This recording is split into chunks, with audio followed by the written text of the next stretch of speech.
Welcome once again to our tutorial on Laplace transform. So today I'm going to be explaining Laplace transform tables and then some of the functions you're going to be seeing so that you understand better when you're looking at Laplace transform table. Now remember that anytime you're considering time t, just always remember that t should be greater than or equal to 0, right?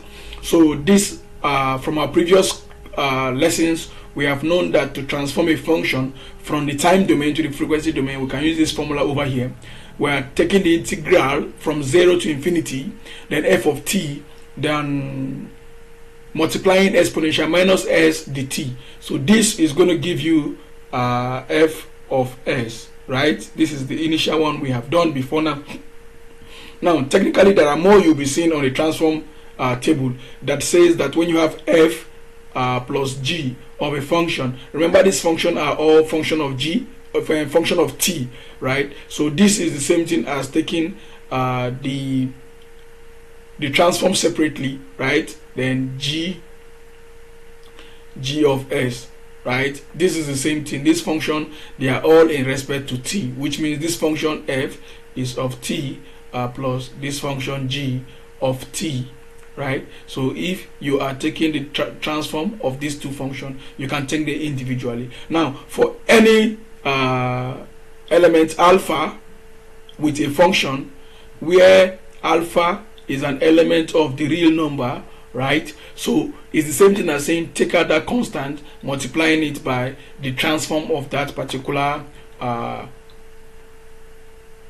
function. So also we go for that when you have the differentiated value of a function with respect to time. This is the t, right? So it is the same thing as having s f of s, so, and then the function at 0, right? The value of the function at 0. So you're taking the differentiation of that particular function, then you have s, the transform of the function, minus the function at 0. So in general, how do we put this in general? So in general, you have the k of f upon the t of k.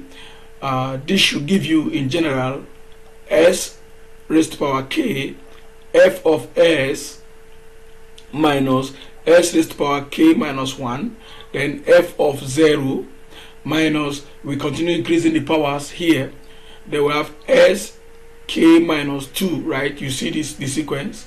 So you have the f upon the t of 0.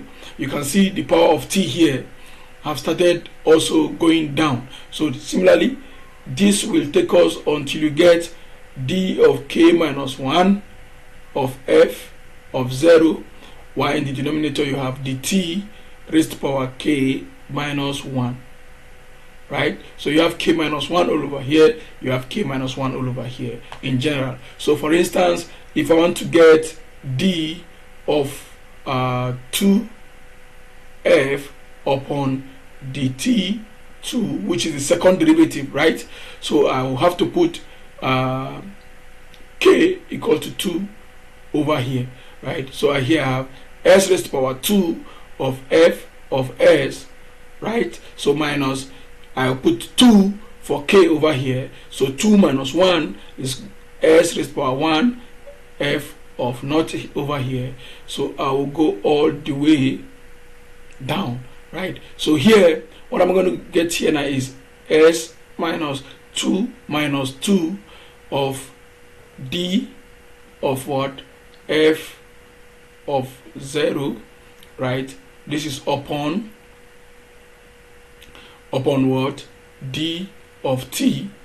Now I only have k over here, so I think I'm going to get if I continue over here, here is 2, then the next one will be 3, which will be greater than k. The next one will be 3. So that is where, this is where I will stop. So finally I'll have here raised to power 0, right? So I think it's straightforward. So this place we will have in s squared of f of s, then this one hold, while this one you are going to have s of 0 which is now going to give you 1. So I will see you in the next video. So stay tuned.